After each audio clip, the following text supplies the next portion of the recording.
Hola, ¿qué tal? Bienvenidos a Conciencia Literaria, un espacio para reflexionar juntos sobre temas clave para nosotros, los docentes. Gracias por acompañarnos. Hoy vamos a hacer un análisis a fondo de un tema que duele y que nos ocupa a todos en el ámbito educativo: el acoso escolar, el famoso bullying. Y para esta charla vamos a desmenuzar las ideas del libro Bullying en la escuela, inquiriendo las razones promotoras de los conflictos entre y de los alumnos, de María Teresa Cerón Trevisol y Luana Uberti. Nuestra misión es ir más allá de la superficie. Queremos entender no solo qué es, sino por qué la escuela es su escenario principal y, lo más importante, qué herramientas nos da esta investigación para actuar. Así que, entrémosle de lleno. Para empezar, creo que es fundamental definir de qué estamos hablando. Se usa mucho la palabra bullying, pero no cualquier pleito es bullying, ¿o sí? Totalmente. Y esa es la primera gran aportación del libro. Se basan en otros autores, Tognetta y Viñá, para darnos 5 características. 5. Y si no se cumplen todas, técnicamente no es bullying. La primera es que son hechos violentos entre pares. Entre alumnos, o sea, no de un maestro a un alumno. Exacto, entre iguales. La segunda, y para mí esta es la más importante, es la repetición. Son actos constantes contra la misma persona. No es un mal día, es un patrón. Es sistemático. Ándale, sistemático. La tercera, hay una intención de lastimar. No es un accidente, no es una broma que salió mal. Hay dolo.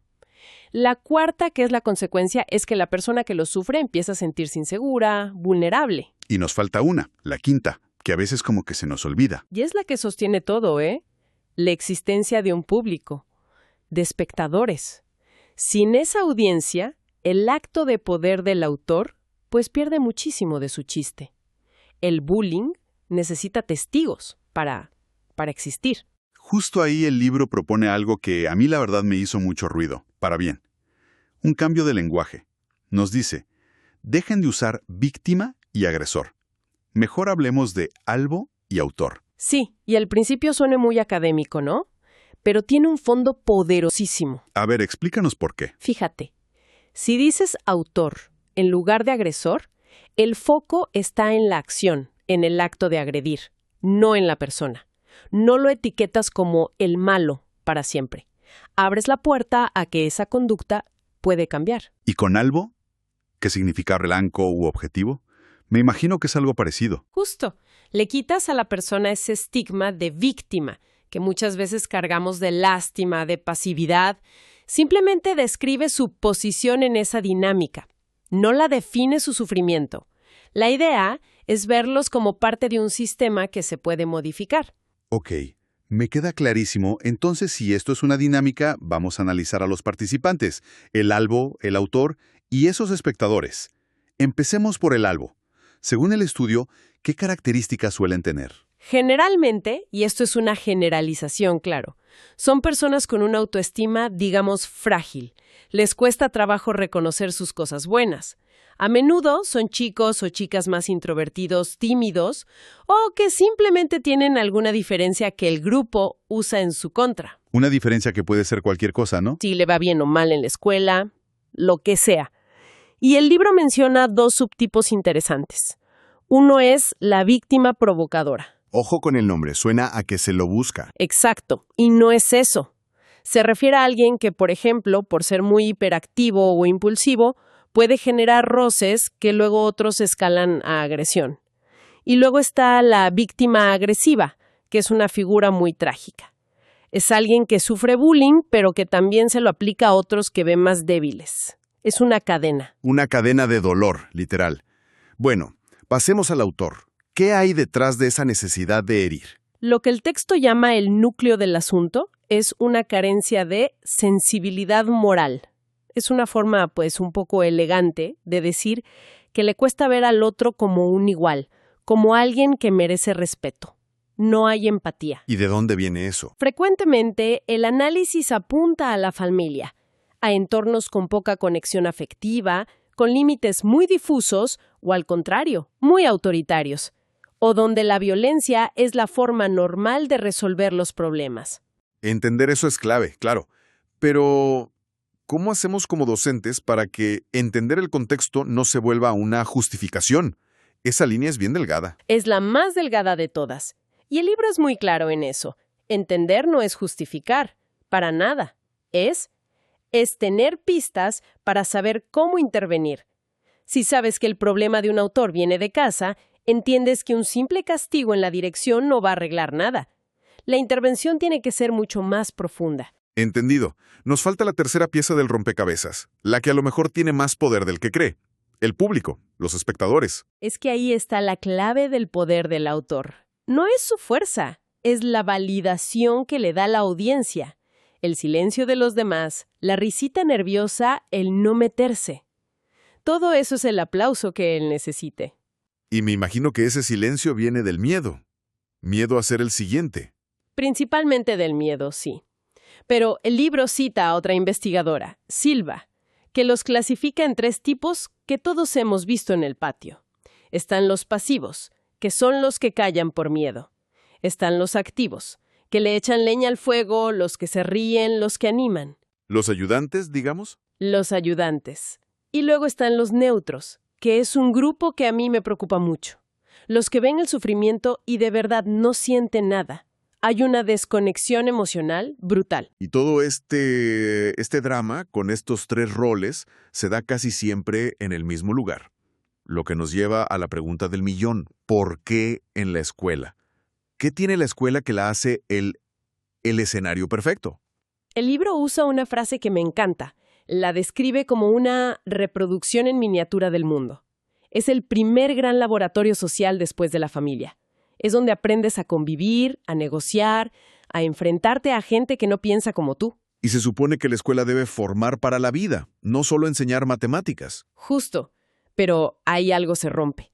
El libro da un dato que a mí me dejó helado. Muchos profes dicen que usan hasta el 50% de su tiempo en clase para resolver conflictos. La mitad. ¿Está cañón? Entonces, ¿estamos enseñando o estamos apagando fuegos todo el día? Esa es la gran pregunta.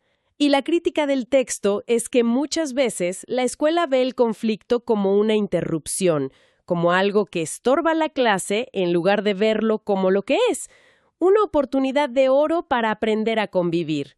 Nos preocupamos más por la indisciplina, por la regla, que por la relación que se rompió. Claro, es más fácil decir ¡silencio! Que sentarse a mediar un problema. Exactamente. Y citan a otros autores que dicen algo que parece obvio, pero se nos olvida. La ética no se enseña con un sermón. Se aprende en la práctica, viendo el ejemplo de los adultos y, sobre todo, usando los conflictos reales del día a día como material de aprendizaje para todo el grupo. Entonces, si no es solo la escuela, la pregunta se hace más grande. ¿Es culpa de las familias, de los medios, de la sociedad? El libro se niega a buscar un solo culpable. Insiste en que es un fenómeno multicausado.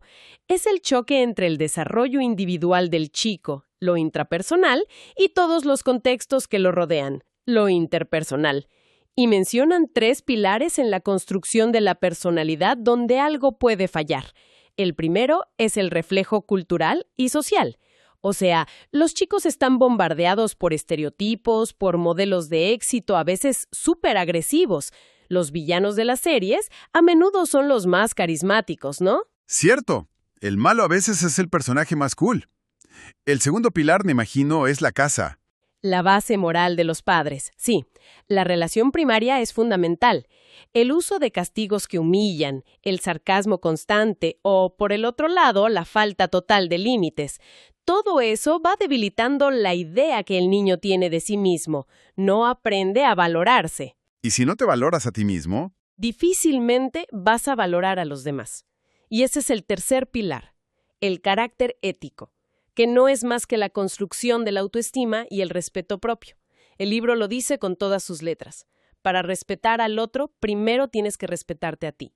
el diagnóstico es muy claro, la verdad. Pero ahora viene la parte práctica, lo que todos los que nos escuchan quieren saber.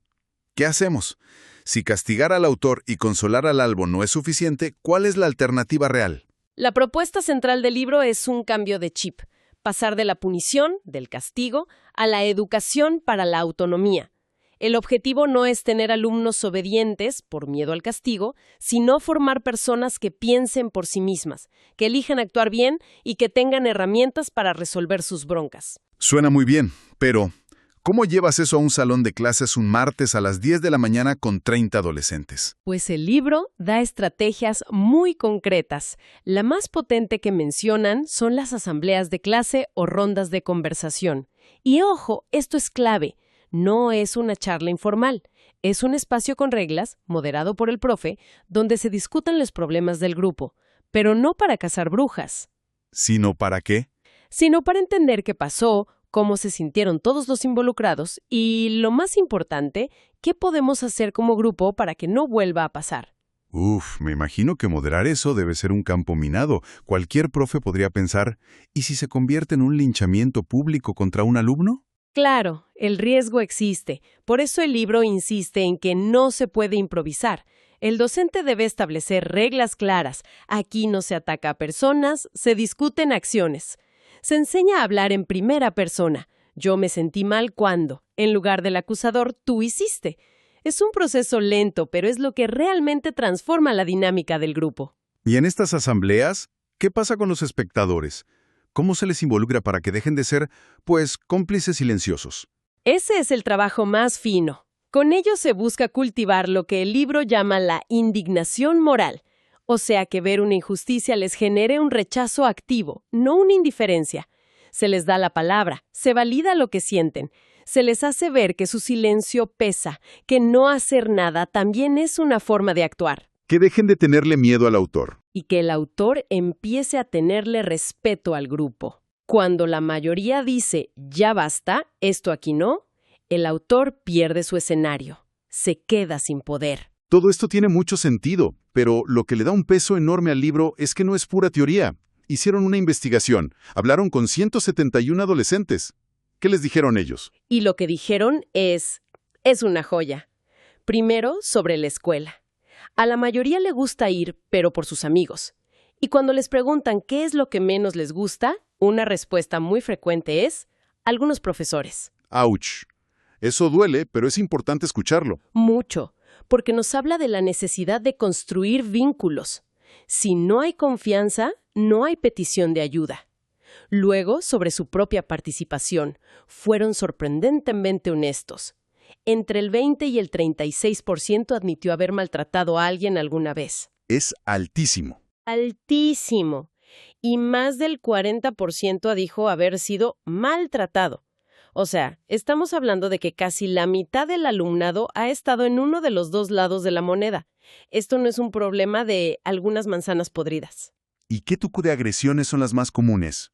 Lo más común, por mucho, es la violencia que no deja moretones. Los apodos, los insultos y sobre todo los chismes, los rumores, que hoy con las redes sociales, es un arma devastadora. La violencia física existe, pero la psicología es la reina. Y esto es crucial. ¿Qué dijeron que hacen cuando ven una agresión? Aquí se ve la gran diferencia entre lo que creen que deben hacer y lo que hacen.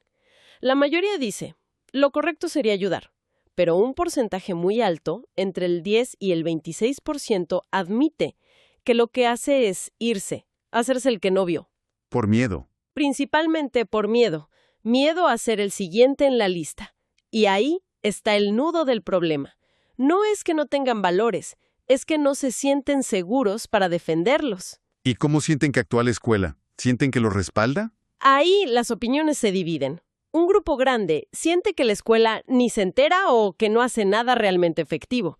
Pero otro grupo sí percibe que la escuela interviene, que busca orientar o castigar. Esta división es súper interesante. ¿Por qué? Porque significa que lo que hacemos no llega a todos por igual. Para un alumno, la escuela es un lugar seguro, pero para el que está sentado junto, es un lugar donde está solo. Nuestras intervenciones no son consistentes. Entonces, para ir cerrando, después de todo este análisis, ¿cuál es la gran conclusión? A mí me queda claro que el bullying no es cosa de niños.